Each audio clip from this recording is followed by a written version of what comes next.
सबसे पहले तो मैं कुरुक्षेत्र विश्वविद्यालय का आभारी हूँ जिन्होंने रिफ्रेशर कोर्स का आयोजन किया और इतने मुश्किल दिनों में जब पूरी दुनिया रुकी हुई है, अटकी हुई है, तब भी उन्होंने एक ऐसा काम अपने हाथ में लिया जिस काम से कम जो उच्च शिक्षा के लोग हैं, आपके मेरे जैसे लोग, उन सबका वास्ता जिस काम से पड़ता है और जिस काम के बिना हमारे लिए आगे मुश्किलें होती है, तो एक ऐसा कठिन काम उन्होंने सरलता से करवाने का हमारे लिए जो उद्यम किया है, हमारे शिक्षक साथियों के लिए जो उद्यम किया है, उसके लिए कुरुक्षेत्र विश्वविद्यालय का आभार प्रकट करना जरूरी है। कुरुक्षेत्र विश्वविद्यालय को कम से कम हिंदी में हम दो लोगों की वजह से जानते हैं। पहला एक अंग्रेजी विषय के एक विद्वान होते थे वहां आज के 15, 20, 25 साल पहले, जिनका नाम था डॉक्टर ओम प्रकाश ग्रेवाल। ग्रेवाल साहब साहित्यिक पत्रिकाओं के आदमी थे। ये वाक्य मैं इसीलिए कह रहा हूं कि उनका ज्यादातर लिखा हुआ पत्रिकाओं में अभी भी बिखरा हुआ है। उनके जीते जी या उनके आखिरी दिनों में उनकी एक किताब प्रकाशित हुई थी, साहित्य और विचारधारा, जो कि अब अनुपलब्ध है। लेकिन ग्रेवाल साहब को आज याद करना इसीलिए जरूरी है कि जिस दौर में हम जी रहे हैं और जहां बाजारवादी मूल्यों या यूं कहना चाहिए कि बाजारवादी जीवन शैली हम सब पर हावी हो चुकी है, हम सबके जीवन का, हम सबके दैनंदिन जीवन का निर्धारण कर रही है, वहां विचार और विचारधारा की बात करने वाले ओम प्रकाश ग्रेवाल थे। और हम लोगों के लिए खास तौर पर ये बात इसीलिए मैं यहाँ आज कह रहा हूँ कि ग्रेवाल साहब अंग्रेजी के प्रोफेसर थे, लेकिन वो अंग्रेजी के ऐसे प्रोफेसर थे जिन्होंने अंग्रेजी के अपने विद्यार्थियों को ऐसे संस्कार दिए कि आज उनके पढ़ाए हुए, आज उनके द्वारा तैयार किए हुए प्रोफेसर छात्र हिंदी की सेवा में लगे हुए हैं। मैं कभी मौका मिलेगा तो उस ग्रेवाल साहब पर विस्तार से बात करना चाहूंगा। और दूसरा, जिन विद्वान की वजह से हम कुरुक्षेत्र विश्वविद्यालय को हिंदी की दुनिया में जानते हैं, वो डॉक्टर सुभाष चंद्र जी हैं। सुभाष चंद्र जी को प्रोफेसर होना और अध्यापक होना एक बात है, लेकिन वो असल में हम सबके लिए देश हरियाणा के संपादक हैं और एक ऐसी पत्रिका के संपादक हैं और एक ऐसे काम में लगे हुए हैं जिस काम की चिंता इस समाज को, इस हमारे देश के समाज और सरकार को करनी चाहिए थी। लेकिन समाज और सरकार के भरोसे ही सब कुछ नहीं छोड़ा जा सकता। कुछ लोग होते हैं जो अपने हाथ में जिम्मेदारियां लेते हैं और उनको पूरा करने की कोशिश करते हैं। सुभाष चंद्र जी उनमें से एक हैं। तो इन दो लोगों की वजह से मैं कुरुक्षेत्र विश्वविद्यालय को जानता हूं और कुरुक्षेत्र विश्वविद्यालय को हिंदी का संसार भी जानता है। तो मैं विषय पर आता हूं। जो विषय मुझे दिया है आज बातचीत के लिए वो है साहित्यिक पत्रिकाएं और सांस्कृतिक रूपांतरण कर्म। दो बातें इस पूरे वाक्य में या इस विषय में, इस टॉपिक में आ रही हैं। पहला है साहित्यिक पत्रिकाएं और दूसरा है सांस्कृतिक रूपांतरण। सवाल, साहित्यिक पत्रिकाएं क्या होती है, कैसी होती है, हम सब लोग जानते हैं। उदाहरण देकर और विस्तार से बात करने की जरूरत नहीं है। लेकिन जो सांस्कृतिक रूपांतरण कर्म है उसके बारे में थोड़ी सी बात मैं पहले करना चाहूंगा। संस्कृति क्या होती है, भारतीय संस्कृति क्या है और राष्ट्रीय संस्कृति क्या है, ये भी आप सब लोग जानते हैं। संस्कृति वो चीज है जो सदियों से कोई विचार, कोई तौर तरीके, कोई आचार, सभ्यता या जो भी, जिन संस्कृति में भोजन से लगाकर साहित्य तक, पहनने ओढ़ने से लगाकर रहने उठने बैठने तक की तमाम बातें आ जाती है। सवाल पैदा होता है कि साहित्यिक पत्रिकाओं के साथ संस्कृति को रखने का और सांस्कृतिक रूपांतरण की बात करने का क्या औचित्य है। असल में मैं जहां से शुरू करना चाहिए था उसकी बजाय मैं पीछे से थोड़ी बात शुरू कर रहा हूं। पीछे से का मतलब, अगर मुझे अपनी बात भारतेंदु हरिश्चंद्र से शुरू करनी चाहिए तो मैं भारतेंदु हरिश्चंद्र से शुरू करने की बजाय मैं 1991 से 1990 से वो बात शुरू करूंगा, फिर बाद में पीछे जाऊंगा। 1990-91 के जो साल हैं वो हमारे देश, हमारी दुनिया के इतिहास में, जीवन में बहुत मानीखेज हैं, बहुत महत्वपूर्ण है। इसका कारण यह है कि 1990 से पहले दुनिया कुछ और थी, 1990-91 के बाद में दुनिया कुछ और हो गई। ऐसा कैसे हुआ?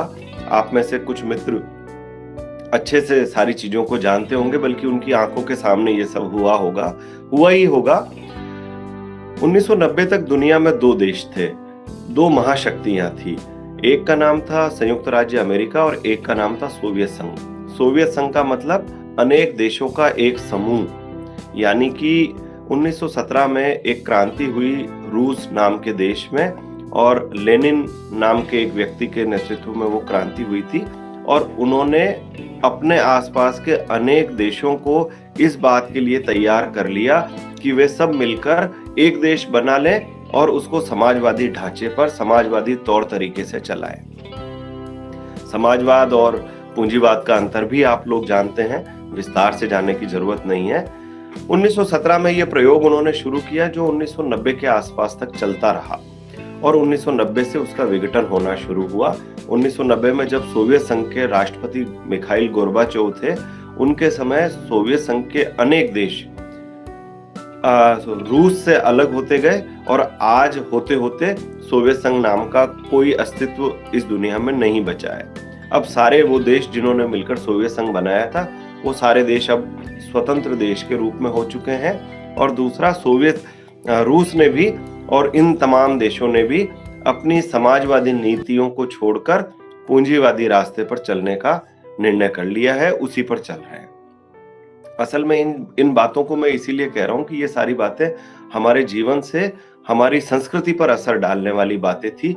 इस वजह से थोड़ा सा राजनीति की बातें, थोड़ा सा इतिहास की बातें जरूरी है। हुआ ये कि जब सोवियत संघ बना और समाजवादी नीतियों पर उन्होंने चलने की कोशिश की और वो चले, तो उन्होंने एक ऐसा विकल्प, एक ऐसा मॉडल दुनिया को दिया, जिस मॉडल में उन्होंने ये करके बताया कि आप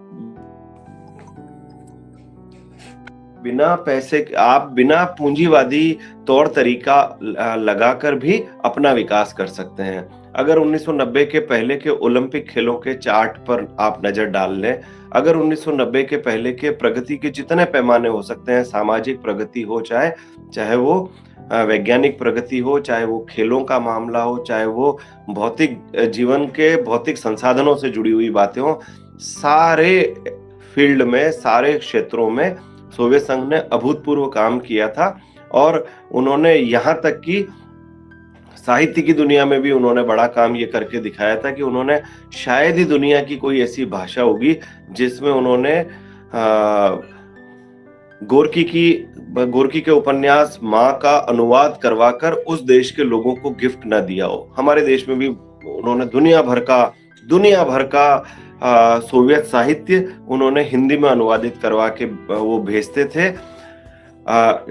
जाहिर है इसके पीछे उनके भी कुछ राजनीतिक उद्देश्य रहे होंगे और उनके अपने एजेंडे भी रहे होंगे, लेकिन इन एजेंडों के बावजूद, इन उद्देश्यों के बावजूद, अगर उन तमाम चीजों का, तमाम बातों का, तमाम कार्यों का संस्कृति पर कोई सकारात्मक असर पड़ता है तो हम उनको याद करेंगे।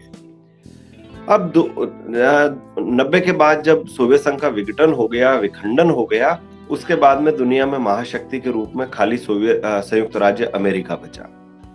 संयुक्त राज्य अमेरिका के बचने के साथ साथ ये हुआ कि वर्ल्ड बैंक ने, जो कि पहले भी अमेरिका के इशारों पर काम करता था, बाद में वर्ल्ड बैंक का एक तरह से, पूरी तरह से वो अमेरिका के नियंत्रण में आ गया या पूंजीवादी नीतियों के नियंत्रण में आ गया। पहले भी था, लेकिन पहले कुछ सोवियत संघ का दबाव भी रहा होगा, या सोवियत संघ जैसी एक ताकत थी जो भारत को अमेरिका के सामने किसी भी तरह का समर्पण करने से रोकती थी, या यूं कहें कि भारत जैसे देशों के साथ, तीसरी दुनिया के देशों के साथ खड़ी होती थी। वो किस्सा बड़ा मशहूर है कि पाकिस्तान से भारत का युद्ध की स्थिति आ गई थी और अमेरिकी बेड़े लंका तक आ गए थे, हिंद महासागर में आ गए थे, लेकिन हमारे देश की प्रधानमंत्री ने परवाह किए बिना लड़ाई की और परिणाम के रूप में पाकिस्तान का नक्शा बदल गया। तो ये उदाहरण भी हमारे सामने है कि सोवियत संघ ने किस सीमा तक हमारी मदद की थी। बहरहाल इस वर्ल्ड बैंक के मजबूत होने से या वर्ल्ड बैंक की नीतियों का असर ये पड़ा कि अब अमेरिका जैसे देशों ने, अमेरिका जैसी ताकतों ने ये पा लिया, ये तय कर लिया कि बजाय युद्ध के, बजाय सेना भेजकर, जरूरत होगा तो सेना भी भेज देंगे, लेकिन अगर बिना सेना भेजकर, बिना युद्ध लड़े, संस्कृति के जरिए से, सांस्कृतिक तौर तरीकों के जरिए से, या यूं कहें कि ऐसे कुछ काम करें आर्थिक नीतियों के माध्यम से, उस देश पर नियंत्रण प्राप्त कर ले, तो वो ज्यादा अच्छा है। यही यही तरीका वर्ल्ड बैंक ने इस्तेमाल किया। जैसे उन्होंने सीधा सीधा काम ये किया कि हमारे देश को या तीसरी दुनिया के देशों को वो लोन देते हैं वर्ल्ड बैंक, तो वो साथ में कुछ शर्तें लगा देते हैं। उदाहरण के लिए उन्होंने कहा कि आप हायर एजुकेशन में सब्सिडी खत्म कीजिए। अब कोई पूछ सकता है हायर एजुकेशन में सब्सिडी कैसे दी जाती है? तो हायर एजुकेशन में सब्सिडी दो तरह से दी जाती है। विद्यार्थियों को या तो फीस न देनी पड़े, या विद्यार्थियों को इतनी कम फीस देनी पड़े कि वो आराम से पढ़ सकें। और दूसरी, हायर एजुकेशन में सब्सिडी ऐसे दी जाती है कि आप अध्यापकों को जो नौकरी देते हैं, उन अध्यापकों की तनख्वाहें सरकार देती है। अब 90 के बाद में ये समझाया जाने लगा वर्ल्ड बैंक के द्वारा हमारी देश की सरकार को, या हमारे जैसे देशों की सरकारों को, कि आप साहब, अगर आपके कॉलेज की बिल्डिंग या आपके यूनिवर्सिटी की बिल्डिंग के चारों तरफ बाउंड्री वॉल टूट गई है, तो आप हमसे 10 लाख ले लीजिए, 20 लाख ले लीजिए, बाउंड्री वॉल नहीं बनवा लीजिए।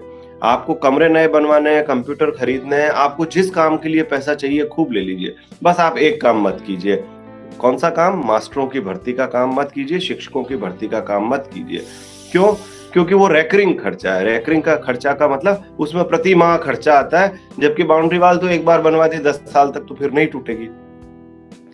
ये इस तरह से हमारी नीतियों को प्रभावित करने का। अब आपको अगर मान लीजिए वर्ल्ड बैंक ने हमारे देश को 500 करोड़ रुपए का लोन दिया है उच्च शिक्षा के लिए, और शर्त ये रखी है कि रेकरिंग खर्चा नहीं करेंगे, तो जाहिर है हमारी सरकार उस शर्त से बंधी हुई है। तो हमारी सरकार बिल्डिंग बना देगी, कंप्यूटर लगा देगी, लाइब्रेरी बना देगी, सब सारे अच्छे से अच्छे काम कर देगी, बस मास्टरों की भर्ती नहीं कर सकती, या कर भी देगी तो एडहॉक करेगी, कॉन्ट्रेक्चुअल करेगी, गेस्ट करेगी इत्यादि।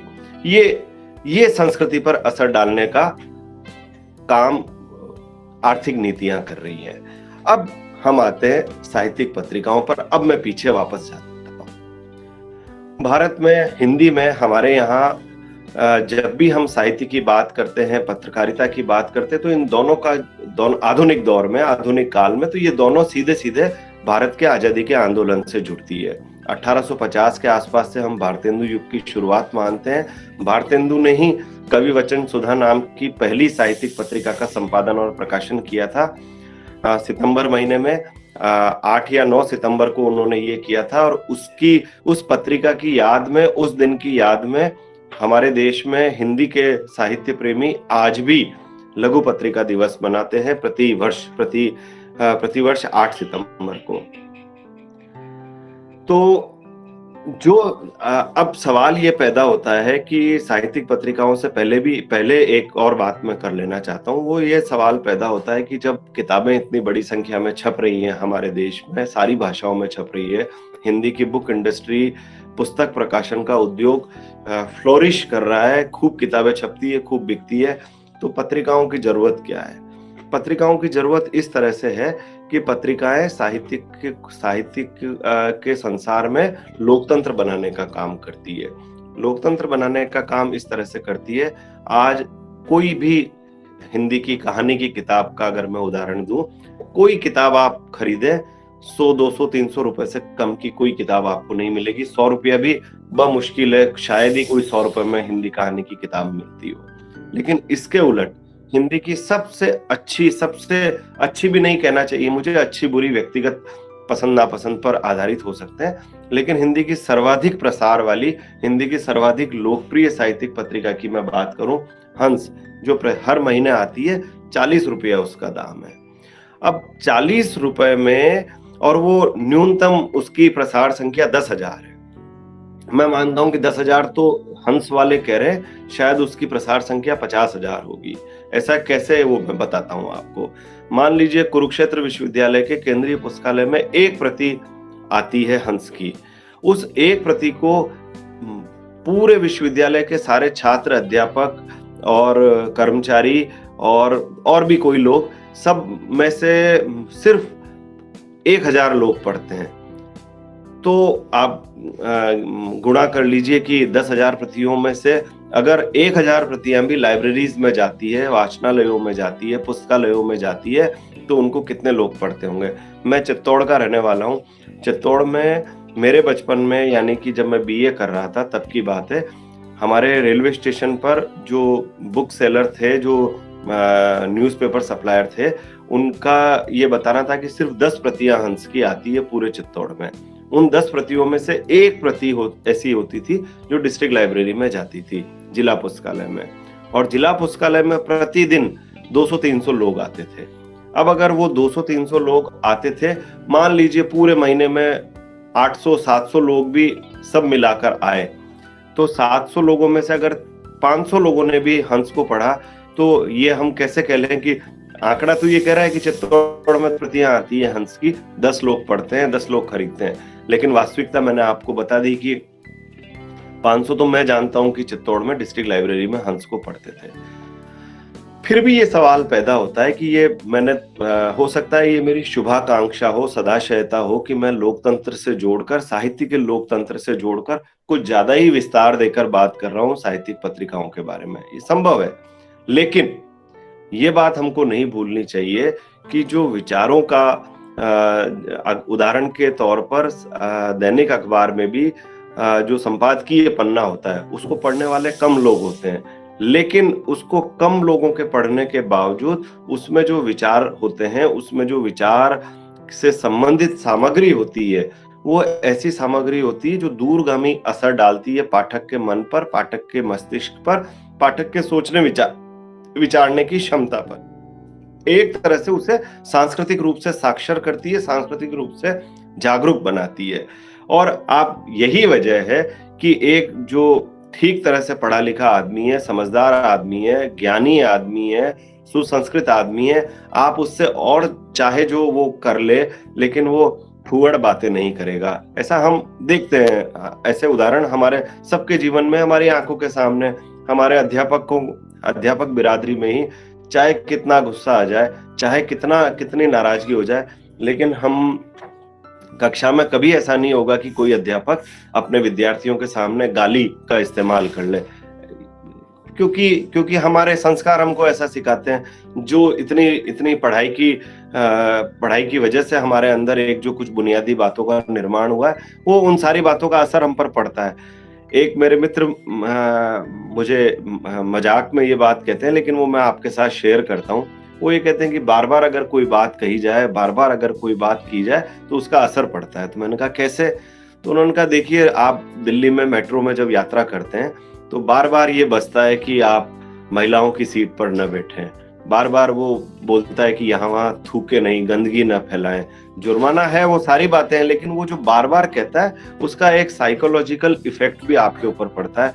मैंने देखा है, खाली होने पर भी, मतलब महिलाओं की सीट खाली पड़ी है, इसके बावजूद भीड़ है और इसके बावजूद आदमी खड़ा हुआ है, वो नहीं बैठता। वो कहता है अरे अभी कोई आके उठा देगी, इसीलिए मुझे नहीं बैठना है। खराब उदाहरण भी मिलते हैं जीवन में, ऐसा नहीं है, ऐसे नालायक भी आपको मिल जाएंगे जो महिलाएं खड़ी है और वहां बैठे हुए हैं। लेकिन हम लोग अपवादों की बात नहीं कर रहे हैं, हम लोग एक सामान्य स्थितियों की बात कर रहे हैं, हम एक सामान्य मानसिक संरचना की बात कर रहे हैं, असर पड़ता है। तो साहित्य के लोकतंत्र को बनाने में अब सवाल एक और ये भी पैदा होता है कि साहित्य का लोकतंत्र क्यों जरूरी है। 2 कारणों से साहित्य का लोकतंत्र जरूरी है। पहला ये कि जो रचनाशीलता है, किसी भी भाषा की रचनाशीलता है, उसका ये प्राथमिक कर्तव्य है कि वो अधिकाधिक पाठकों तक जाए। खाली आप मेरे कहने से या किसी एक विद्वान के कह देने से या किसी एक आलोचक के कह देने से क्यों मान लें कि प्रेमचंद बहुत अच्छे कहानीकार हैं, प्रेमचंद महान कहानीकार हैं? आप क्यों मान लें कि मुक्तिबोध हिंदी के महान कवि हैं? आप खुद पढ़ के तय कर लीजिए, आप खुद पढ़ के जानिए कि वो महान है, महान कहलाने योग्य है या नहीं है। तो साहित्यिक पत्रिकाएं एक तरह से साहित्य के संसार में बौद्धिक जनमत का निर्माण करती है, बौद्धिक हलचल पैदा करती है।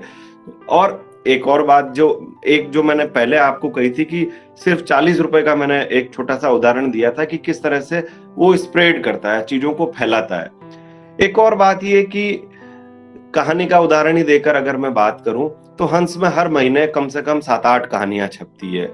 उन 7-8 कहानियों के कहानीकारों को की किताब जब छपती है, अच्छे से अच्छे प्रकाशक से छप जाए, हिंदी के सबसे अच्छे माने जाने वाले प्रकाशक राजकमल से उनकी किताब छप जाए, तो राजकमल वाले तो ये कहते हैं कि हमारे यहाँ बहुत से बहुत कहानी, अगर कोई कहानी संग्रह सुपर हिट भी हो गया तो 1000-2000 कॉपी बिक जाएगी, इससे ज्यादा नहीं बिकती। आंकड़ा वहां भी लागू होगा, वो वाली बात वहां भी लागू होगी कि 1000 कॉपी अगर लाइब्रेरी में जाएगी तो उसको हजारों क्या लाखों लोग पढ़ लेंगे, वो बात तो सही है। लेकिन साहित्यिक पत्रिका जितनी त्वरा से, जितनी सुगमता से, जितनी सुलभता से साहित्य को लोगों तक, सामान्य पाठकों तक पहुंचाने का काम कर रही है, उतना शायद किताबें नहीं कर पाएंगी, क्योंकि किताबों तक एक्सेस, किताबों तक पहुंच उतनी सुगम नहीं है हमारे देश में। 10 प्रतियां तो चित्तौड़ में आ गई थी हंस की, लेकिन अगर हमारे यहाँ के किसी नए कहानीकार के कहानी संग्रह का नाम लें आप, जो पिछले 5 सालों में जिसको आप चर्चित मानते हैं, सफल मानते हैं, सुपरहिट मानते हैं, तो वो चित्तौड़ में 10 प्रतियां उसकी गई होगी, इस बात को मैं नहीं मान सकता। तो ये एक फर्क है जो हमको देखना, जिसको समझने की जरूरत है। अब थोड़ा सा इतिहास की एक बात और आपके सामने मैं रख देता हूँ। थोड़ा भारतेंदु का मैंने जिक्र किया कि कैसे उन्होंने कवि वचन सुधा नाम की पत्रिका का संपादन प्रकाशन किया। भारतेंदु के और जो समकालीन लोग थे, हरियाणा में बाल मुकुंद गुप्त हो, चाहे प्रताप नारायण मिश्र हो, बनारस या उसके आसपास के इलाकों के दूसरे लोग हों, इन सब लोगों ने अपने अपने स्तरों पर अखबार और पत्रिकाओं का प्रकाशन किया। और भूलना नहीं चाहिए कि उस दौर में, यानी कि 1850 से लगाकर 1947 तक के दौर में जितनी पत्रिकाओं का प्रकाशन हुआ, जितने अखबारों का प्रकाशन हुआ, चाहे उनके जो भी उद्देश्य रहे हों, साहित्यिक पत्रिकाओं के उद्देश्य निश्चित रूप से साहित्य की बात करना, साहित्य का प्रचार प्रसार करना है, लेकिन दैनिक अखबारों को भी मैं उसमें जोड़ रहा हूं। सभी का एक साझा उद्देश्य तो था ही, और वो साझा उद्देश्य था भारत की स्वतंत्रता के आंदोलन को आगे बढ़ाना, या भारत की स्वतंत्रता के लिए बात करना।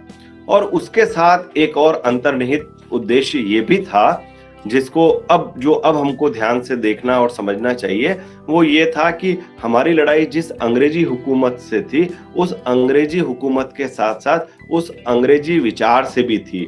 वो विचार जो उपनिवेशवाद का समर्थक है, वो विचार जो अपने यहाँ के कारखानों का माल भारत में गरीब जनता को में खपाने के लिए उद्यम कर रहा है, वो विचार जो अपने को, अपनी भाषा संस्कृति रंग को हमारी भाषा संस्कृति और रंग से श्रेष्ठ मानता है। ये लड़ाई भी हमारी तमाम पत्रकारिता की लड़ाई अंग्रेजी हुकूमत से थी, उपनिवेशवाद के साथ थी।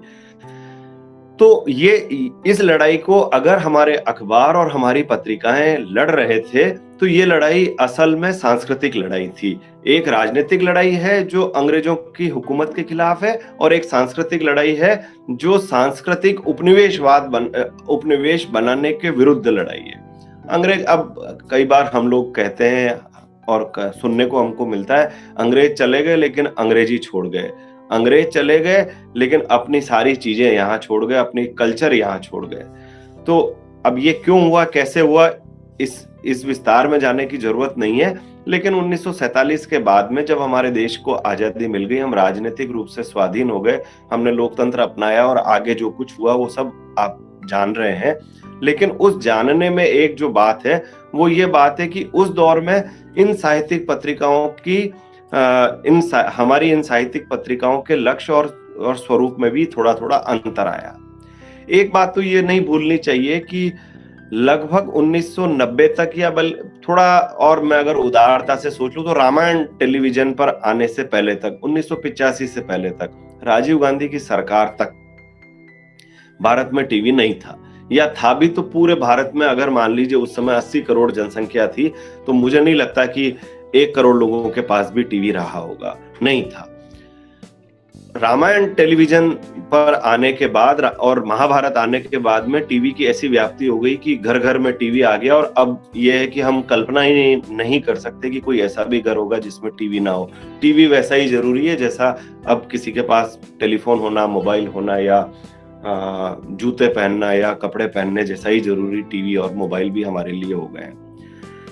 लेकिन उससे पहले तक, यानी कि राजीव गांधी की सरकार से पहले तक, यानी कि 1985 से 85 से पहले तक साहित्य का केवल ये संस्कृति के क्षेत्र में काम करना तो एक बड़ा बड़ा एजेंडा है, बारीक बात है जो सबको समझना जरूरी भी नहीं था और सबके समझ में आने वाली बात भी नहीं थी। लेकिन एक बात जो सबके समझ में आसानी से आने वाली बात थी, वो थी मनोरंजन।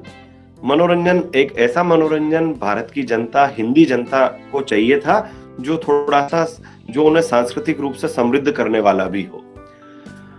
1950 के आसपास से भारत में धर्मयुग और साप्ताहिक हिंदुस्तान जैसी पत्रिकाओं की शुरुआत होती है।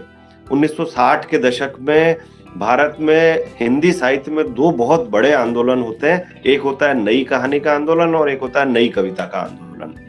इसी दौर में मुक्तिबोध, मन्नू भंडारी, राजेंद्र यादव, कमलेश्वर, मोहन राकेश, कृष्णा सोती, शेखर जोशी, भीष्म साहनी, अमरकांत, ये तमाम कहानीकार और मुक्तिबोध जैसे कवि और ये इन सब लोगों का एक तरह से, ये सब लोग केंद्रीय लेखकों के रूप में, महत्वपूर्ण लेखकों के रूप में अपनी जगह हिंदी की दुनिया में बनाते हैं।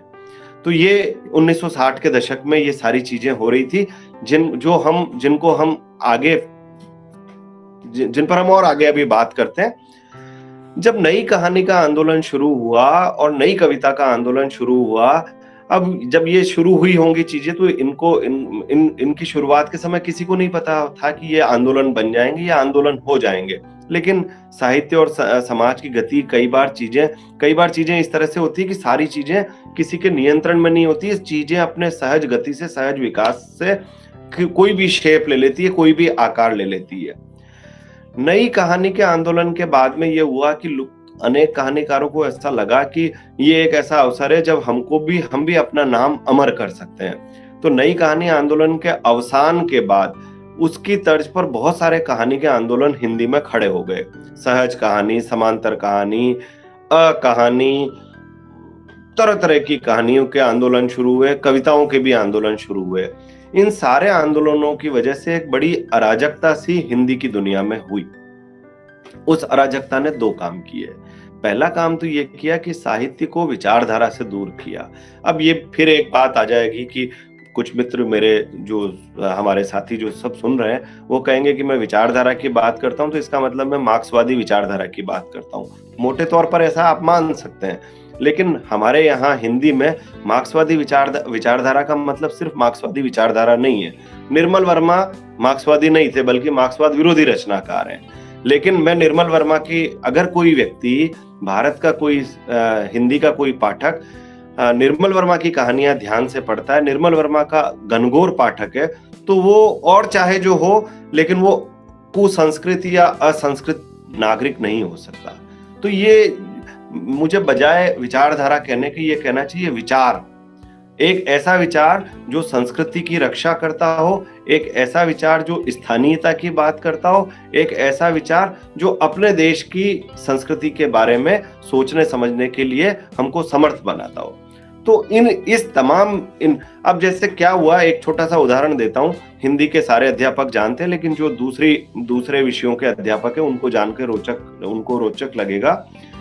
हमारे यहाँ जो कहानी का ट्रेडिशन है हिंदी में, वो असल में पुरानी लोक कथाएं वहां से आया है। एक था राजा, एक थी रानी, राजा रूपनगर का, रानी पंतनगर की। इस तरह से हम लोग कहानी कहने सुनने के अभ्यासी हैं, है ना। अलाव जलाकर तापते हुए कुछ, हमारी प्रेमचंद ने वो पूरा ट्रेडिशन वहां से लिया और उस हमारी लोक कथा को आधुनिक कहानी के रूप में ढाल दिया। उन्होंने एक ऐसा उसको इस तरह से निर्मित किया कि आज हिंदी कहानी के संस्कार उन्होंने बिल्कुल, जिससे मैं ये कहूंगा कि जनधर्मी संस्कार उन्होंने, एक भी प्रेमचंद की ऐसी कहानी हमारे पास नहीं है जो जन विरोधी हो, जो जनता के काम की ना हो, जिसमें जनता के व्यापक हितों के जो खिलाफ हो। एक भी कहानी प्रेमचंद की ऐसी नहीं है, हो ही नहीं सकती थी, क्यों होगी। लेकिन ये ट्रेडिशन बनाने का काम, इसको कहानियां तो वो भी हो सकती थी ना जो हमारे मन में वासना जगाने वाली हो। ऐसी पत्रिकाएं बिकती थी, आप सब लोगों ने देखी होगी, जो हमारे मन में गुदगुदी पैदा करने वाली हो, फुरफुरी छोड़ने वाली हो सकती थी। सस्ती लोकप्रियता वाली कहानियां कहाँ नहीं होती, किस भाषा में नहीं होती। लेकिन प्रेमचंद ने एक ट्रेडिशन का निर्माण किया। इन नई कहानी के बाद इन तमाम आंदोलनों ने उस ट्रेडिशन को खराब करने का, उस ट्रेडिशन को तोड़ने का काम किया। अब कहानी वाले कहते थे कि भाई ये क्या बात हुई कि कहानी में आप पात्र का नाम ले रहे हैं। आप जैसे ही कहते हैं घीसू और माधव की कहानी, तो आपके मन में इन दोनों पात्रों की इमेज बनती है, इन दोनों पात्रों की इमेज बनती है, तो जाहिर है माधव है तो वो हिंदू ही होगा, घीसू है तो एक वो कोई पुराने ढंग का आदमी होगा। तो आप ये आरोपित कर रहे हैं, तो क्या करें साहब? तो ये कीजिए कि साहब अब हम कहानी में पात्र का नाम नहीं देंगे, अ और ब की कहानी लिखेंगे, क और ख की कहानी लिखेंगे। क्या हिंदुस्तान में और अ और ब की कहानी हो सकती है? आप अगर बस में जाएं हिंदुस्तान में, भारत के किसी देहात में, आप कुरुक्षेत्र से हिसार बस में बैठ के जाएं, मुझे नहीं पता जाया जाता है या नहीं जाया जाता है, मैं ऐसे ही उदाहरण दे रहा हूं। तो जो सहयात्री है वो सबसे पहले आपका नाम पूछता है, फिर आपकी जाति पूछता है, फिर आपका काम धंधा पूछता है, फिर ये पूछता है आप हिसार क्यों जा रहे हैं। जिस देश की सांस्कृतिक रवायतें इस ढंग की हो, वहां आप कह रहे हैं कि क और ख, तो ये क और ख नहीं चलने वाले थे। इस क और ख ने ख के जवाब में 1970 से 1980 तक ये क ख वाला खेल हिंदी में खूब हुआ। 1980 के आसपास कहानी और साहित्य की दुनिया में फिर एक नई हलचल पैदा हुई, और कहानी और कविता ने, दोनों ने, कविता में राजेश जोशी, मंगलेश डबराल, उदय प्रकाश, इन तमाम लोगों ने, और कहानी में स्वयं प्रकाश, असगर वजाहत, संजीव, इन तमाम लोगों ने, ममता कालिया, इन तमाम लोगों ने वापस उसी मुहावरे से, जो प्रेमचंद ने जिस मुहावरे को अपनाया था, उसको नया संस्कार देकर उसको फिर से उन्होंने साहित्य में फिर से एक तरह से ये कहना चाहिए उसको पुनर्नवा किया। लेकिन इसका साहित्यिक पत्रिकाओं से क्या संबंध है? इसका बड़ा संबंध ये बनता है कि उन तमाम लोगों ने जो इस आंदोलन से जुड़े हुए थे, जिसे कुछ लोग जनवादी कहानी का आंदोलन भी कहते हैं, लेकिन मैं बजाय उसको जनवादी कहानी या जनवादी कहने के, मैं ये मानता हूं कि एक व्यापक धर्मों में विचार का आंदोलन जो साहित्य के अंदर था, उन लोगों ने ये देखा, ये महसूस किया कि जो हमारे पाठक साप्ताहिक हिंदुस्तान और धर्मयुग पढ़ते हैं, वो अगर साप्ताहिक हिंदुस्तान में ज्योतिष का पन्ना पढ़ते हैं, वो अगर साप्ताहिक धर्मयुग के अंदर अमेरिका में प्रेत विद्या पर निबंध पढ़ रहे हैं, और फिर अगर मेरी एक ऐसी क्रांतिकारी कहानी पढ़ रहे हैं जिसमें मजदूरों या किसानों के दुख दर्दों की बात की गई है, तो उसका क्या मतलब रह जाता है? पाठक मतलब मेरी कहानी के ऊपर तो पूंजी का दबाव पड़ा हुआ है, जो कि मेरे पाठक को बजाय जनता के पक्ष में या बजाय व्यापक हितों की बात सोचने के, खास तरह से सोचना समझना सिखा रहे हैं। तो ऐसे साहित्यकारों ने, ऐसे लोगों ने मिलकर यह तय किया कि हम इन सेठाश्रयी पत्रिकाओं में नहीं छपेंगे। उन्होंने उसके समानांतर एक नया आंदोलन शुरू किया जिसका नाम था लघु पत्रिका आंदोलन। वो भी आंदोलन कोई उस तरह से आंदोलन नहीं था कि कोई जुलूस या झंडा लेकर आप निकलें और कोई काम करें, लेकिन उन लोगों ने तय किया कि हम उन पत्रिकाओं में छपेंगे जो कि बड़ी पूंजी से नहीं निकाली जाती। तो बड़ी पूंजी और छोटी पूंजी का फर्क सबसे बड़ा ये है। एक छोटी सी बात मैं कह देता हूं, अगर मान लीजिए आज मैंने एक ऐसा अखबार निकालना शुरू किया जो पूरी दिल्ली में जा सके, तो उसके लिए मुझे जो मशीनरी, जो स्टाफ, जो सारे संसाधन चाहिए, वो कम से कम 10-20 करोड़ रुपए का मुझे लागत लगेगी। मैं 20 करोड़ रुपए का लगाकर अगर एक दैनिक अखबार निकालूं, तो क्या मैं उसमें सरकार से टक्कर ले पाऊंगा?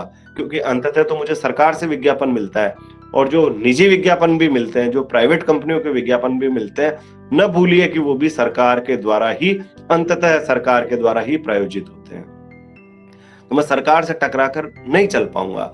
लेकिन अगर मैं एक ऐसी पत्रिका निकालता हूं जिस पत्रिका में मुझे विज्ञापन की जरूरत ही नहीं है, मैं अपने खर्चे से निकालूंगा, और मैं इस महत्वाकांक्षा को नहीं अपने ऊपर लादता हूं कि मैं उस पत्रिका को लाखों लोगों तक पहुंचाऊं।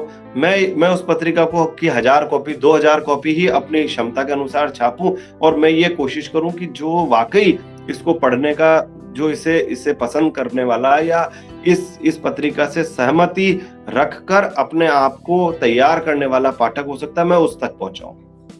तो एक तरीका यह है, और ऐसी पत्रिकाएं लघु पत्रिकाएं हिंदी में कहलाई, और उन पत्रिकाओं ने बड़ा काम यह किया कि उन्होंने सरकार और पूंजी के दबाव के बिना सच्ची बातें, वास्तविक बातें, खरा मूल्यांकन अपने पाठकों को दिया। अब जैसे मैं फिर कहता हूं कि संपादकीय पेज बहुत कम लोग पढ़ते हैं, लेकिन जो पढ़ते हैं उन पर बड़ा असर पड़ता है उसका। ठीक संपादकीय पेज जैसा काम साहित्यिक पत्रिकाएं हिंदी में करती रही। हिंदी में ही क्यों, मैं पंजाबी और अंग्रेजी और उर्दू, तमाम भारतीय भाषाओं में इस तरीके की पत्रिकाओं को आप देख सकते हैं जो अभी भी हैं। पंजाब का मुझे याद आता है कुछ जो मुझे बताया था शुरू में, कि पंजाबी के भी कुछ विद्वान अध्यापक इस गोष्ठी में है, इस आयोजन में है। तो जब पंजाब में उग्रवाद के दिन थे, उन दिनों में पहल नाम की हमारी हिंदी की सबसे अच्छी पत्रिका, सबसे अच्छी मानी जाने वाली पत्रिका में एक कहानी छपी, क्या तुमने कभी कोई सरदार भिखारी देखा है। उस कहानी को इतना पसंद किया गया था। वो 1984 में प्रधानमंत्री इंदिरा गांधी की हत्या के बाद जो सिख नरसंहार हुआ था, उस घटना पर लिखी गई कहानी थी। उसका अनुवाद प्रीतलड़ी में पंजाबी में हुआ और लोगों ने उसको खूब पसंद किया। तो सांस्कृतिक आदान प्रदान, अंतर्देशीयता का काम भी इन साहित्यिक पत्रिकाओं ने किया। ये काम जो अनुवाद वाली बात, जो मैंने अनुवाद की तरफ छोटा सा इशारा किया, वो काम भी इन पत्रिकाओं ने किया। तो बहरहाल मैं कुल मिलाकर ये कहने की कोशिश कर रहा हूँ, ये आपसे साझा करने की कोशिश कर रहा हूँ कि इन साहित्यिक पत्रिकाओं ने, इन लघु पत्रिकाओं ने साहित्य को व्यापक लोगों तक पहुंचाने की कोशिश की, और पूंजीवादी या सरकारी दबाव के बिना कैसे साहित्य को लोगों तक पहुंचाया जा सकता है, कैसे सुविचार को व्यापक जन समूह तक ले जाया जा सकता है, उसके लिए कोशिश की। 1980 के दशक में ये साहित्य की दुनिया में जो ये फिर से एक नया उत्साह देखने को मिला, जिसके परिणाम स्वरूप लघु पत्रिकाओं का आंदोलन भी खड़ा हुआ, ये तमाम घटनाएं हुई। और मैं अगर ऐसी पत्रिकाओं के नाम याद करूं जो अभी भी नियमित निकल रही है हिंदी में, और जो भले ही छोटे पैमाने पर निकल रही है लेकिन महत्वपूर्ण हस्तक्षेप कर रही है, तो मैं 200, 150, 200, 300 पत्रिकाओं के नाम आपको गिना सकता हूं। आप में से कुछ लोग ऐसी पत्रिकाओं को जानते हैं, उनको देखते हैं, पढ़ते हैं, ये भी बात कोई नई नहीं है। लेकिन अब जो वापस मैं वहीं आ जाता हूं जहां से मैंने बात शुरू की थी, 1990-91 का दशक। 90-91 के दशक, 90-91 की उस सोवियत संघ के विघटन वाली परिघटना ने हमारे देश पर भी बड़ा असर डाला। आप जानते हैं, उसके बाद में हमारे देश में भूमंडलीकरण की नीतियों का आगमन हुआ। हमारी सरकारों ने भूमंडलीकरण को स्वीकार किया, हमारे बाजार खुल गए विदेशी उपभोक्ता सामानों के लिए, और हमारे यहाँ पर भी एक बदलाव की बयार बहने लगी। अब वो बयार हमारे लिए हितकर थी या अहितकर थी, वो आगे अभी वक्त बताएगा, क्योंकि एक मनुष्य के जीवन में तो 20-30 साल बहुत महत्वपूर्ण होते हैं, लेकिन एक देश के जीवन में, एक राष्ट्र के जीवन में और पूरी दुनिया के जीवन में 20-30, 100, 50, 150 साल भी कुछ नहीं होते। क्योंकि अगर हम हजारों सालों के इतिहास में देखें, तो वहां उस हजारों सालों के इतिहास में 20-30 सालों का कोई बहुत ज्यादा अर्थ नहीं होता।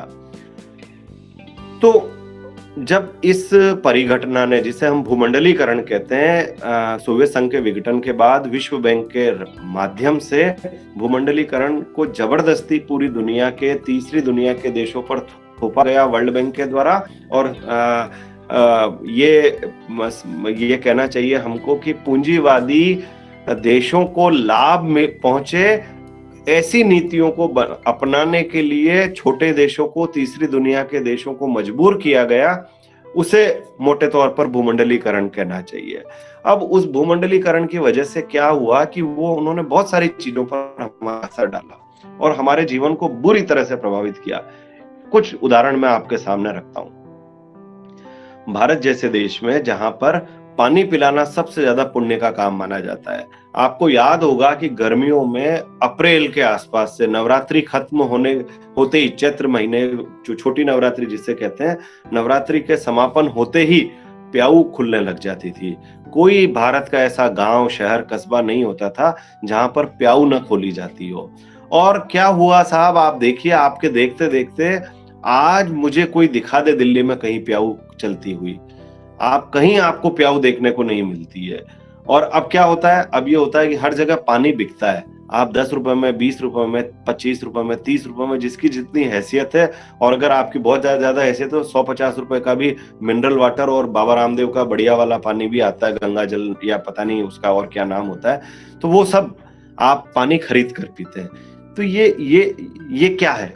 ये असल में मुझे याद आता है प्रॉक्टर एंड गैम्बल के मालिक का एक बयान है, एक बार कोई 5-8 साल पहले एक बार मैंने कहीं पढ़ा था, और उन्होंने ये बयान दिया था कि जब तक इस धरती पर पानी की एक बूंद भी मुफ्त में मिल रही है, तब तक मुझे चैन नहीं मिलेगा। मतलब पूंजीवाद ये चाहता है कि इस धरती पर जो कुदरत ने तमाम पदार्थ, जो कुदरत के तमाम पदार्थ हैं, जो कि इस धरती पर रहने वाले प्रत्येक प्राणी के लिए, मनुष्य नहीं, मैं प्राणी की बात कर रहा हूँ, शेर से लगाकर चींटी तक, सबके लिए प्रकृति ने सहज उपलब्ध करवाए हैं, उसको भी बाजार अपने नियंत्रण में लेना चाहता है। उसको भी ये चाहता है बाजार कि उससे मुनाफा कमाया जाए। असल में ये भूमंडलीकरण की यही नीति है। असल में भूमंडलीकरण यही चाहता है कि वो हर पदार्थ को पण्य वस्तु बनाए, खरीदने बेचने वाली वस्तु बनाए। तो इस पूरे विचार के खिलाफ कम से कम मैं हिंदी की बात करता हूं, क्योंकि मैं भारतीय भाषाओं और दूसरी चीजों के बारे में नहीं जानता। हिंदी में इसका शुरू में कुछ राजनीतिक दलों ने इसका जमकर विरोध किया। स्वदेशी जागरण मंच जैसी संस्थाएं भी बनी, जिन्होंने निर्मा जागो रिन भागो जैसे नारे वो लोग लगाते थे। लेकिन अंततः हमारे सारे राजनीतिक दल, किसी का नाम लेने की जरूरत नहीं है, उन्होंने इन सारी नीतियों को स्वीकार किया, और उन्हीं नीतियों पर हमारी सरकारें धड़ल्ले से दौड़ रही हैं, चाहे किसी भी प्रांत की हो, चाहे किसी भी वक्त की केंद्र सरकारें। 1990 के बाद में सारी सरकारों का चरित्र यही रहा है। इसके खिलाफ हमारे लोगों के, हमारे देश की जनता के, हमारे पाठकों को इन नीतियों के खिलाफ वास्तविक, जो भारतीयता के वास्तविक मूल्य हो सकते हैं, उन मूल्यों के से दीक्षित करने और उनके प्रति संवेदनशील बनाने का काम हिंदी का साहित्य इन पत्रिकाओं के माध्यम से करता रहा है। जैसे मैं आपको बताता हूं, आप 1990 के बाद की हिंदी कहानियों को देखें, कोई ऐसी कहानी आपको नहीं मिलेगी जो इस विचार का समर्थन करती हो कि भूमंडलीकरण ने हमारे लिए हमारे जीवन को सुखद बनाया है। वो जो ऊपर से आभासी सुखद है, असल में उस आभासी सुखद की अंततः रणनीति क्या है, उस आभासी सुखद दिखाई देने वाले परिदृश्य की मंशा क्या है, हिंदी की कहानी इस मंशा को पाठक तक खोलने का काम कर रही है, पाठक तक पहुंचाने का काम कर रही है। और इस पहुंचाने का जो मंच है, वो ये पत्रिकाएं हैं। तो ये मैं कहना चाहता हूं कि इन पत्रिकाओं ने, इन साहित्यिक पत्रिकाओं ने, इन लघु पत्रिकाओं ने इस भूमंडलीकरण नामक, मुझे कहना चाहिए कि भूमंडलीकरण नामक परिघटना का जिसके बाई प्रोडक्ट है उपभोक्तावाद, जिसका बाई प्रोडक्ट है, एक मेरे प्रिय कहानीकार स्वयं प्रकाश कहते थे, इकल खुरापन, यानी कि सारी चीजें मैं अकेला ही उन्हीं का उपभोग करूं, उपभोक्तावाद। इन सारी चीजों ने हमारे देश की, हमारे जनसामान्य को जिस तरीके से ये कहना चाहिए मुझे कि खराब किया है, उनके सोचने समझने की शक्ति को खराब किया है। मतलब मैं एक छोटा सा आपको किस्सा सुनाता हूँ। हमारे यहाँ दिल्ली विश्वविद्यालय में जहां मैं पढ़ाता हूँ, वहां एक सुविधा कहना चाहिए मुझे, या एक व्यवस्था, ये हमारे शिक्षकों ने आंदोलन करके, लड़ झगड़ कर पुराने समय में ये बनवाई थी कि एक दिल्ली विश्वविद्यालय की एक हेल्थ सेंटर होगा, और उस हेल्थ सेंटर में हम लोगों को, शिक्षकों को दवाई और जो सामान्य इलाज है वो उसकी सुविधा होगी। उसके लिए एक बहुत थोड़ा सा 500,000 रुपया प्रति माह कुछ हमको देना होता है, और उस हेल्थ सेंटर की मेंबरशिप हम लोगों को मिल जाती है, और उस मेंबरशिप के सहारे हम लोग अपना सब इलाज करवा सकते हैं। एक दिन क्या हुआ कि मैं अपने घर से कॉलेज जा रहा था। रास्ते में जाते जाते या घर से निकलते वक्त मेरे पेट में बड़ा मुझे दर्द सा महसूस हुआ। तो मुझे लगा कि नहीं, कुछ नहीं, ठीक हो जाएगा। लेकिन कॉलेज तक पहुँचते-पहुँचते मुझे लगा कि नहीं, ये दिखा देना चाहिए डॉक्टर को, ये साधारण बात नहीं लग रही है। तो हेल्थ सेंटर हमारे कॉलेज के बिल्कुल पास में ही है, यूनिवर्सिटी कैंपस में ही है। तो मैं वहाँ चला गया और जाके मैं लाइन में खड़ा हो गया और 15-20 मिनट में मैंने दिखा दिया। उन्होंने कहा दवाई की पर्ची दे दी और कहा कि आप दवाई ले लीजिए। मैंने घड़ी देखी, मेरी कक्षा का टाइम हो गया था। मैं नहीं चाहता था कि मैं कक्षा छोड़ूँ, तो मैं भाग के कक्षा लेने कॉलेज चला गया और पर्ची मैंने जाते-जाते ये किया कि एक मेरा ऐसा विद्यार्थी, जैसे मान लीजिए मेरी सेकंड ईयर की कक्षा होगी तो वो थर्ड ईयर का बच्चा था, तो मैंने कहा अगर तुम्हारी कक्षा ना हो तो तुम जाके दवाई ले आओ, मेरे कॉलेज से एकदम पास में ही है। तो वो लड़का मेरे कहने से चला गया, लेके आ गया।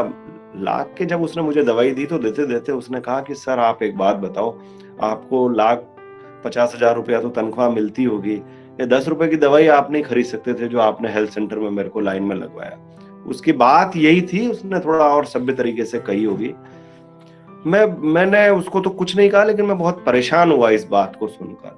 मैं परेशान इसीलिए हुआ कि ये कैसी समझ हमारी नई पीढ़ी के अंदर इस भूमंडलीकरण ने बना दी है, जो 20 रुपए का पानी खरीदने में जिसे संकोच नहीं होता और उसे ये लगता है कि मैं 10 रुपए की दवाई मुफ्त में ले रहा हूँ। तो मैंने उसको ये तो बता दिया था कि ये मुफ्त की दवाई नहीं है, मैंने इसके लिए पैसा दिया है, मेंबरशिप ले रखी है वहाँ की। और फिर मैंने उसको ये भी समझाने की कोशिश की कि हम सब लोग, दिल्ली विश्वविद्यालय के अगर 10,000 लोग हैं और 8,000 लोग पैसा देते हैं, उस पैसे से ये डिस्पेंसरी चलती है और उससे कुछ वहाँ के अस्पताल के कर्मचारियों को भी रोजगार मिलता है और एक ऐसी सुविधा हमने तैयार की है जो एक तरह से दिल्ली विश्वविद्यालय के लोगों के नियंत्रण में भी है। वो मनमर्जी से फीस नहीं ले सकते, मनमर्जी से वो वैसा मनमाना काम नहीं कर सकते जैसा मैक्स हॉस्पिटल या कोई प्राइवेट हॉस्पिटल वाले अपने मरीजों के साथ करते हैं। तो मैं ये कहना चाह रहा हूँ आपको कि जो भूमंडलीकरण के आने के बाद में जिस तरह की समझ और जिस तरह की जो विचार, अब आप उस विज्ञापन को याद कीजिए, ये दिल मांगे मोर। मतलब आप ये न केवल आपको इकलखुरा बना रहा है, बल्कि आपको सांस्कृतिक रूप से कुरूप कर रहा है, आपको सांस्कृतिक रूप से विपन्न बना रहा है, आपको सांस्कृतिक रूप से कमजोर कर रहा है, आपकी भाषा को भी खराब कर रहा है, आपकी भाषा से भी इसको नफरत है। इसीलिए वो शुद्ध हिंदी में बात नहीं करते, वो शुद्ध अंग्रेजी में भी बात नहीं करते। शुद्ध नहीं कहना चाहिए, मुझे सही कहना चाहिए। सही अंग्रेजी में नहीं बात करते, सही हिंदी में बात नहीं करते, वो खिचड़ी बोलते हैं। क्यों? क्योंकि अगर आपकी भाषा खिचड़ी होगी तो अंततः आपके विचार भी खिचड़ी होने के लिए अभिशप्त है। और आपके विचार अगर खिचड़ी हो जाएंगे, आप क्षमा कीजिएगा मुझे अगर कोई हो साथी, तो मैं सम्मान करता हूं, लेकिन मैं ये बात कहना चाहता हूं, आप जो कॉमर्स पढ़ाने वाले हमारे शिक्षक साथी हैं, उनसे आप किसी राजनीतिक मुद्दे पर बात करके देखिए। वो हमारा इंक्रीमेंट्स कब लगेंगे और कब कैसे क्या फायदा होना है, कब कितना क्या नुकसान हुआ, ये सब वो बहुत अच्छे से बता सकते हैं। लेकिन जैसे ही उनसे आप आरक्षण से लगाकर जाति व्यवस्था तक किसी भी मसले पर बात करके देखें, तो आपको वो आधा मिनट से ज्यादा उस पर बात नहीं कर पाते हैं। उसका कारण ये है कि अंततः जो MBA जैसी पढ़ाइयां हैं, अंततः जो इस तरह की पढ़ाइयां हैं जिनके अंदर आपको बाजार पर काबू पाना तो सिखाया जाता है, बाजार से लाभ लेना तो सिखाया जाता है, लेकिन जहां विचार की कोई गुंजाइश नहीं है, जहां विचार की कोई वो जरूरत महसूस नहीं करते, वो किस तरीके से विवेक शून्यता भी पैदा करते हैं, वो किस तरीके से मनुष्य को विवेक शून्य बनाते हैं। इस विवेक शून्यता को खत्म करने की लड़ाई साहित्यिक पत्रिकाओं की लड़ाई है। इस विवेक शून्यता के विरुद्ध विवेक धर्मी बनाने का काम इन साहित्यिक पत्रिकाओं का है और उसी के लिए ये सन्नद्ध है। खत्म करने से पहले बस मैं एक बात आप सब लोगों से कहना चाहूंगा, और वो ये कहना चाहूंगा, आप सब लोग कॉलेज में पढ़ाते हैं, यूनिवर्सिटी में पढ़ाते हैं, आप सब लोग, मेरी जो चिंता है वो मेरी नहीं है, मैं ये मानता हूं कि आप सब लोग भी जो भाषा और साहित्य के अध्यापक हैं, वो कमोबेश इस तरह की बातें वो सब सोचते हैं, विचारते हैं, वो सब जानते हैं। लेकिन एक हमारे बड़े लेखक ने एक बार एक इंटरव्यू में ये कहा कि हिंदी का अध्यापक और कुछ ना करे, महीने में एक किताब खरीदना शुरू कर दे, तब भी हिंदी के पुस्तक संसार की हालत बदल जाएगी। किताब खरीदने के लिए मैं नहीं कहता आप खरीदें ना खरीदें, आपका मन है, लेकिन मैं ये ज़रूर कहता हूँ कि आप कोई साहित्यिक पत्रिका ज़रूर खरीदिए। हंस खरीदिए, कथादेश खरीदिए, नया ज्ञानोदय खरीदिए, आप देश हरियाणा खरीदिए, पहल खरीदिए, तद्भव खरीदिए। अगर आप चाहेंगे तो मैं आपको इन सारी पत्रिकाओं की सूची भेज दूँगा, पते भेज दूँगा, टेलीफ़ोन नंबर भेज दूँगा। लेकिन ये इसीलिए ज़रूरी है कि अगर आप और हम मिलकर लोकतंत्र, साहित्य के लोकतंत्र और समूचे लोकतंत्र को बचाने के लिए जो ये काम करने वाली पत्रिकाएँ हैं, इनके लिए हम लोग अगर हम इनके साथ खड़े नहीं होंगे, हम इनकी मदद नहीं करेंगे, तो क्या अमेरिका वाले हमारी मदद करेंगे? अमेरिका वाले हमारा साहित्य बचाएँगे? वो बचा तो लेंगे, वो जर्मनी में कोई हाइडेलबर्ग यूनिवर्सिटी है, उन्होंने ये काम किया है। उन्होंने भारत में पिछले 100 सालों में जितनी भी पत्रिकाएँ निकली है, उन सारी पत्रिकाओं के जितने भी उपलब्ध अंक है, वो सारे उन्होंने वहाँ मँगवा लिए हाइडेलबर्ग में। एक ट्रक भर के पत्रिकाएँ करमेंदु शिशिर नाम के एक प्रोफ़ेसर हैं, जो पटना में रहते हैं, उन्होंने इकट्ठी की और वो सारी पत्रिकाएँ उन्होंने हाइडेलबर्ग यूनिवर्सिटी को भेजी। मैंने पूछा उनसे कि ये हाइडेलबर्ग वालों को हमारी हिंदी में इतनी क्या दिलचस्पी हो गई? तो उन्होंने कहा कि पल्लव ये शुरुआत ये ज्ञान की इजारेदारी है, यानी कि ज्ञान का व्यापार है। एक दिन ऐसा आएगा कि जब आपको अपनी हंस पढ़ने के लिए हाइडेलबर्ग यूनिवर्सिटी को पैसा देना पड़ेगा। आपको और ये वो दिन आ चुका है, वो दिन इस तरह से आ चुका है कि आपको अगर भारतेंदुकालीन पत्रिकाएँ, भारतेंदुकालीन साहित्य की जो सामग्री है, उनको जानने के लिए आपको लंदन के म्यूज़ियम के चक्कर काटने पड़ते हैं, लंदन की लाइब्रेरीज़ को कंसल्ट करना पड़ता है, हिंदुस्तान में तो मिलेगी नहीं। असगर वजाहत साहब जिनका शुरू में ज़िक्र हुआ था, असगर वजाहत साहब एक ऐसे ट्रैवलोग की तलाश में थे, जो किसी हिंदुस्तानी ने पहली जो एक हिंदुस्तानी थे, नाम अभी मुझे उनका क्षमा कीजिए याद नहीं आ रहा है, पहली यात्रा की थी लंदन की, विदेश यात्रा। उन्होंने लिखा था और वो अंग्रेजी या उर्दू में छपा था। वो भारत में कहीं नहीं मिलता। असगर साहब उसको फिर कहीं वहाँ से लंदन गए और वो निकलवा के लाए। अब वो उसको हिंदी में ट्रांसलेशन करवा के छपवा रहे हैं। तो बहरहाल मैं ये कह रहा हूँ कि इस ज्ञान की इजारेदारी से लगाकर संस्कृति के माध्यम से हमारे देश को गुलाम बनाने की, हमारे जैसे देशों को नया उपनिवेश बनाने की जो तमाम साजिशें हैं, तमाम कुचक्र हैं, चाहे वो वर्ल्ड बैंक के हों, चाहे वो धनवान देशों के हों, उनके विरुद्ध साहित्य के रास्ते हम अपने नागरिकों को, हम अपनी नई पीढ़ी को जितना जागरूक बना सकें, जितना सुसंस्कृत बना सकें, वो हम सबकी जिम्मेदारी है। और इसी सांस्कृतिक रूपांतरण के लिए, अपनी संस्कृति के पक्ष में हम उपभोक्तावाद से हटकर भारतीयता के प्रति, भारतीय संस्कृति के प्रति, या ये कहें हमारी स्थानीय संस्कृति के प्रति अपने आप को रूपांतरित करें। ये काम साहित्यिक पत्रिकाओं का, या यूं कहना चाहिए मुझे कि ये काम हमारे समूचे साहित्य का है, जिसमें साहित्यिक पत्रिकाएं सहयोगी हैं। इसके लिए आप सब लोग और हम सब लोग मिलकर जो कर सकें, हम सबको करना चाहिए। यही मैं कहना चाहता हूँ। बहुत अधिक मैंने समय ले लिया। आप सब लोगों का बहुत बहुत धन्यवाद।